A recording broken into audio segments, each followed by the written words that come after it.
Le Cameroun, tout comme plusieurs pays du monde entier, est touché par la crise sanitaire de la COVID-19.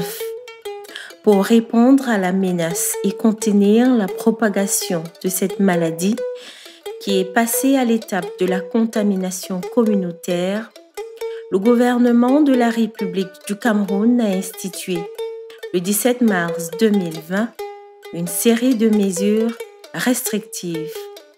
Sur très haute instruction du chef de l'État, son Excellence Paul Biya, une concertation interministérielle s'est tenue ce mardi 17 mars 2020 à l'effet de faire le point sur la situation et d'identifier les actions appropriées à mettre en œuvre.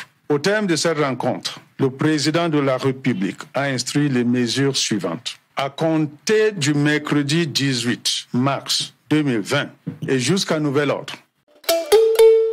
Sauf que l'application de certaines mesures, à savoir la fermeture des frontières terrestres, aériennes et maritimes du Cameroun, l'interdiction de rassemblement de plus de 50 personnes, la fermeture systématique des débits de boissons, les restaurants et les lieux de loisirs à partir de 18h, l'invitation des conducteurs de bus, de taxis et de mototaxis à éviter des surcharges, l'invitation des populations à observer strictement les mesures barrières au sein des populations des régions du Nord et de l'extrême Nord se heurte aux réalités locales.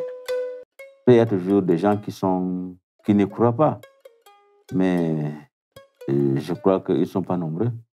Si vous dites à quelqu'un Covid-19, c'est quoi dans sa langue maternelle, la personne ne saura pas.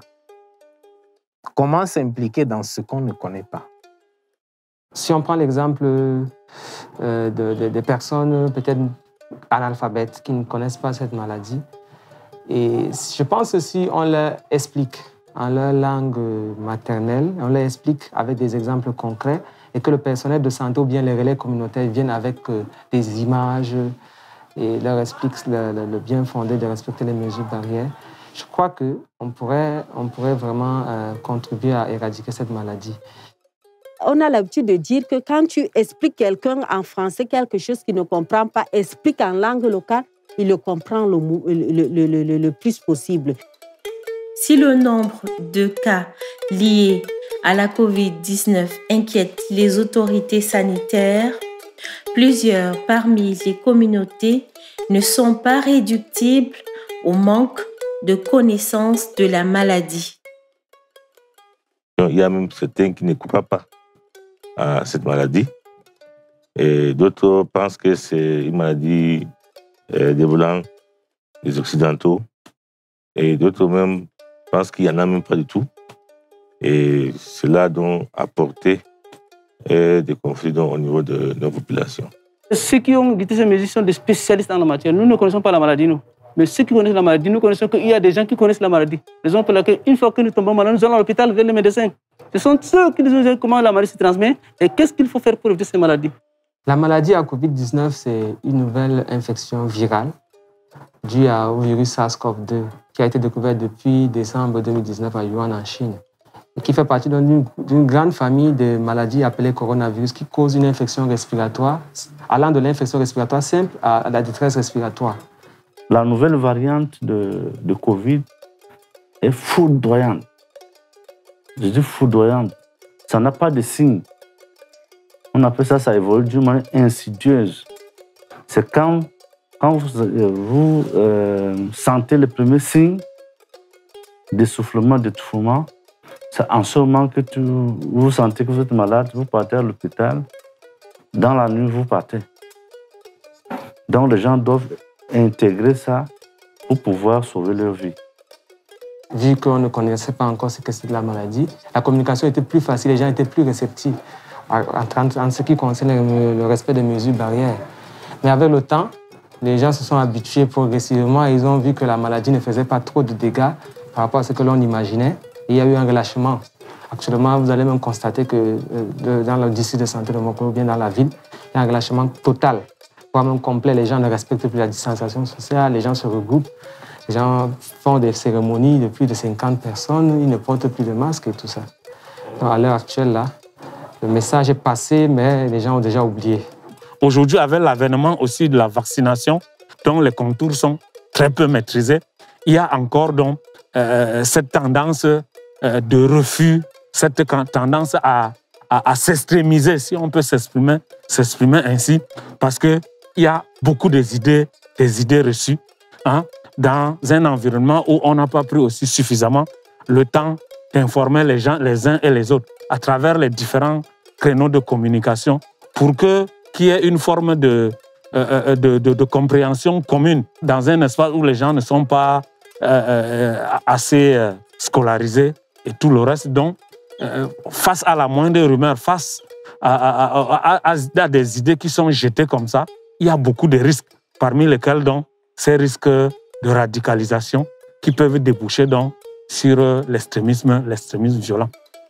Certains peinent à accepter ni à croire en l'existence de cette pandémie, tandis que d'autres déplorent l'absence d'informations fiables. Pas facile pour nous d'avoir les informations par rapport au coronavirus. Parce qu'il faut, quand vous arrivez dans les hôpitaux, on vous demande d'avoir les documents. Il faut exceptionnellement les documents venant de Yaoundé et ce n'est pas facile de les obtenir. Il faut savoir que pour avoir la bonne information, il y a un canal, il y a une hiérarchisation des informations. Et c'est le ministère de la Santé qui détient la bonne information sur la maladie. Au niveau local, c'est le district de santé ou bien les hôpitaux. Mieux vaut donc aller s'informer à la source. Quand vous arrivez avec vos clients, on vous interpelle pour payer les cache-nez. On ne vous informe pas pourquoi vous devez payer le cache-nez et qu'est-ce que ce cache-nez va vous servir. Dès qu'on vous dit de payer le cache-nez, vous payez le cache-nez seulement. Si on prend quelque chose chez vous, on vous dit de partir. Normalement, on devait vous informer. Vous portez ces choses-là, c'est pour telle maladie. Mais on nous laisse comme ça, là, moi, c'est ça qui m'énerve. Il faut prendre le soin d'approcher les gens pour leur expliquer la maladie, pour leur expliquer surtout la gravité de cette maladie-là et les amener à comprendre qu'en réalité, ces mesures-là ne sont pas des mesures, inventées et que c'est de leur santé qu'il est question et par conséquent, elles gagneraient plutôt à adhérer plutôt que de refuser. Donc, dans tout ça, si vous essayez de voir, l'élément important, c'est la communication. Et quand les gens sont informés, il y a solution. Mais quand les gens sont sous-informés, il n'y a pas de réussite, même si c'est n'importe quel projet. Donc, la communication est la voie importante. Les agitateurs sur les réseaux sociaux qui nous laissent tranquilles. Sinon, rien à faire là, qui viennent au village qu'on cultive ensemble. Parce que ça sert à rien de désinformer nos gens, que nous mourrons. Plus encore, jugée limitée par les uns et les autres, la stratégie de communication ne parvient pas à toucher les populations à la base. Car, faute d'avoir la bonne information et les connaissances nécessaires, les communautés captent les rumeurs et les informations hétérogènes, erronées, qu'elles ne peuvent vérifier ou trier. Les rumeurs que je suis en train de suivre, on dit que comme les cache-nez là, il y a même peut-être quelques produits qu'on a mis là-bas pour que ça nous menace, nous les Africains. Et par exemple, les gels, aussi, quand vous faites sur vos mains, vous essayez de frotter, c'est comme si ça peut brûler les mains. Et comme le vaccin qu'on nous a envoyé même, on dit que ça c'est pour diminuer l'effet d'accouchement chez nous. Donc ça c'est le rumeur que nous suivons. Quelquefois, il y en a qui nous interpellent pour nous dire « Mais dites-nous quelque chose par rapport à ce qu'on entend. J'ai lu sur WhatsApp telle information, que le Covid était une fabrication une préparation lointaine et que le déclenchement ait seulement eu lieu à une certaine période. Donc, tout cela, la parole que nous leur adressions, c'est en attendant de voir clair sur l'origine de la maladie, prenons acte de l'existence de la maladie. C'est les réseaux sociaux, parce que l'État peut demander de faire ceci, cela. Le gouvernement ou bien le ministère de la Santé, peut envoyer des messages, faites ceci, faites cela. Et les autres aussi envoient le contre. Durement touché par la crise sécuritaire, l'avènement de la crise sanitaire de la COVID-19 et la non-collaboration de certains acteurs ont créé des frustrations diverses au sein des communautés de ces régions, que ce soit sur le plan religieux, culturel, social et économique. Il y a fidèles et fidèles, parce que la foi, c'est la foi en soi. Et nous, quand même, quand on annonce, comme on nous a recommandé, la séance tenante, on voit, c'est respecté. On ne connaît pas après la séparation. Une seule mesure, ou bien deux mesures, qui a eu un peu de difficulté entre les frères musulmans, c'est-à-dire la distanciation sociale. Lorsqu'on prie, il faut avoir 1 mètre entre les fidèles. Celle-ci a été un peu, comme ce n'est pas quelque chose de connu, ils n'ont pas vite accepté cela. Et limiter les salutations avec la main, ça aussi, pour qu'ils comprennent, ça a pris un peu du temps. On a senti des chrétiens qui ont pris du temps d'abord pour comprendre. Tout d'abord, lorsque les gens sont habitués à venir, à entrer à l'église, maintenant on leur exige de se laver les mains au savon et à l'eau coulante, de porter les masques, ou alors qu'on ne peut plus avoir des célébrations ouvertes à tous, il faut limiter le nombre. Donc au début, ça a été très difficile pour les communautés, pour les chrétiens, d'accepter ces mesures barrières. Lorsque je suis allé placer ces scotch-là sur le tapis, il y en a qui murmuraient qu'on nous a achetés pour faire cela. Donc, ceux qui commencent déjà à penser tel de leur imam peuvent croire que nous avons dévié. Alors s'il y a un autre qui vient d'aller récupérer, à coup sûr ils vont aller. Le virus et les mesures restrictives affectent plusieurs secteurs d'activité. L'impact du coronavirus a touché l'économie locale qui a pris un coup. Les agriculteurs, les éleveurs, les mototaximens et les petits commerçants ont vu leurs revenus plonger. Une chute de recettes est même ressentie au niveau des communes. Bon, depuis les maladies là est venue, coronavirus, bon, notre travail a baissé. A baissé même, peut-être je peux dire, à 50%. On n'a pas de clients. Et le gouvernement aussi nous exige de quand même payer les taxes. Toutes les taxes que le gouvernement demande, on nous demande de payer. Le premier des choses, on nous demande de payer la quittance. On demande de payer la carte grise. On nous demande de faire quand même l'impôt libératoire et les gilets. Cette population,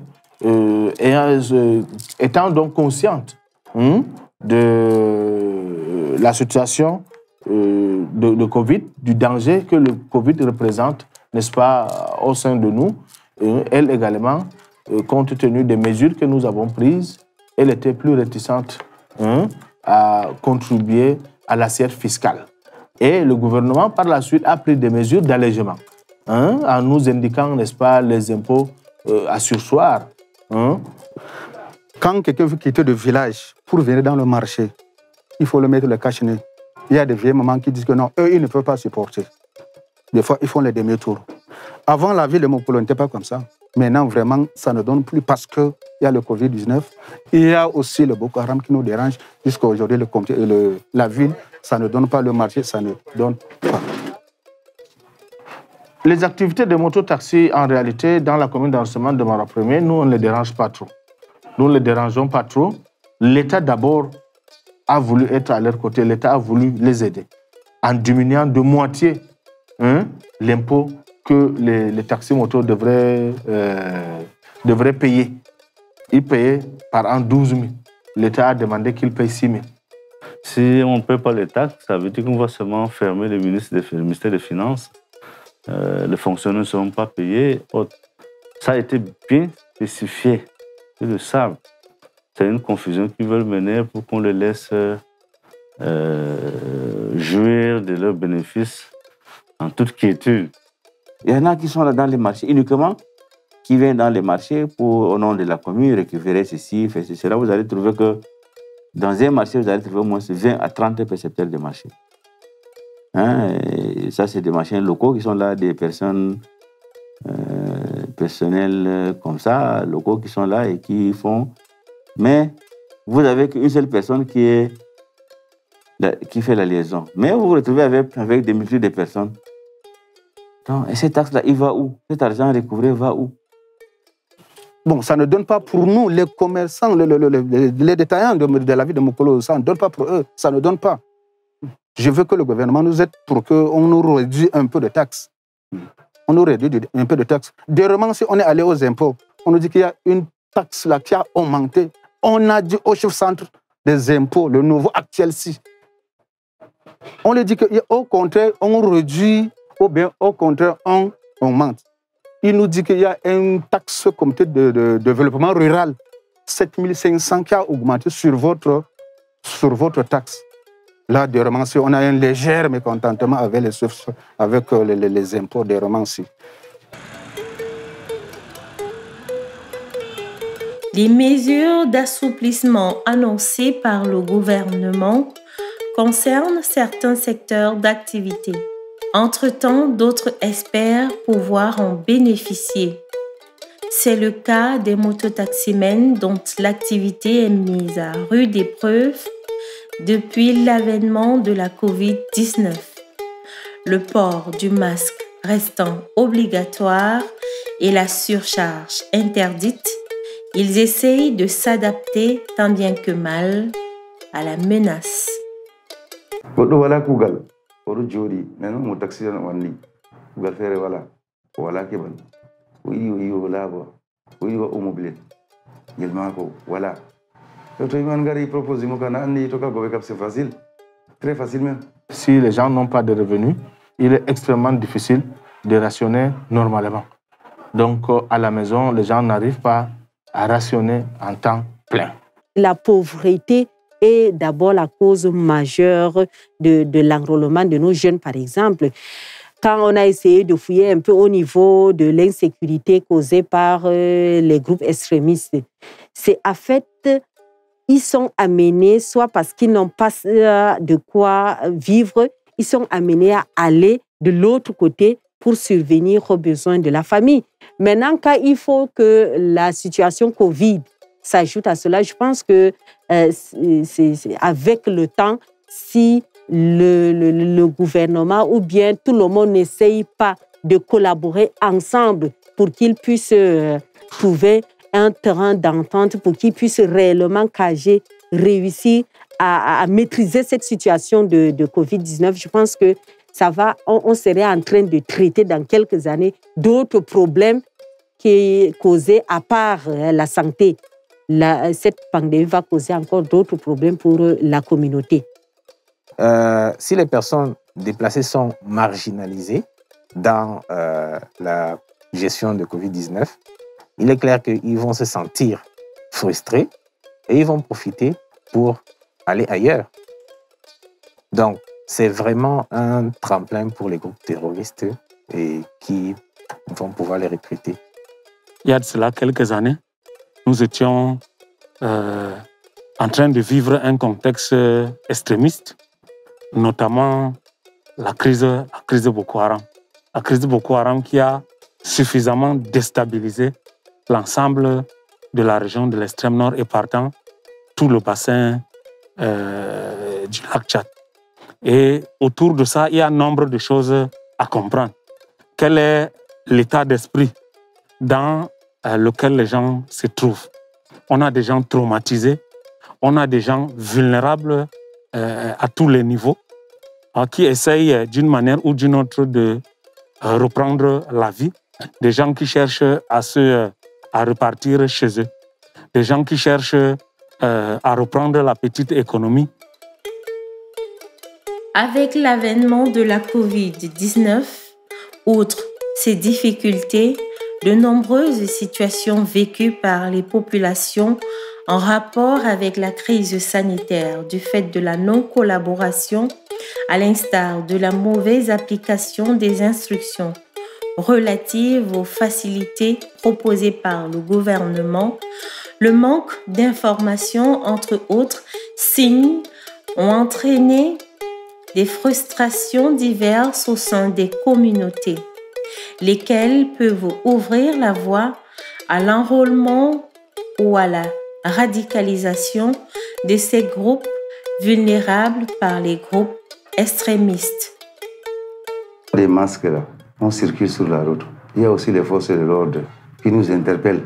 Dès qu'on vous interpelle, si vous n'avez pas de masque, on prend votre moto et on gare. Et si ça fait 2, 3, 4 jusqu'à 10, ça nous quand même peut-être même de pousser les autres à faire des grèves. Jusqu'à même d'autres même vont profiter, entrer à l'intérieur pour amener quand même de grandes désordres, comme exemple de terrorisme. Un jeune qui, avec l'attitude de mouvoir, peut-être traverser même les frontières, faire ses achats, vendre et tout ça, et qui se retrouve en train de perdre du point de vue financier et qui n'est plus en activité, il sera une cible potentielle.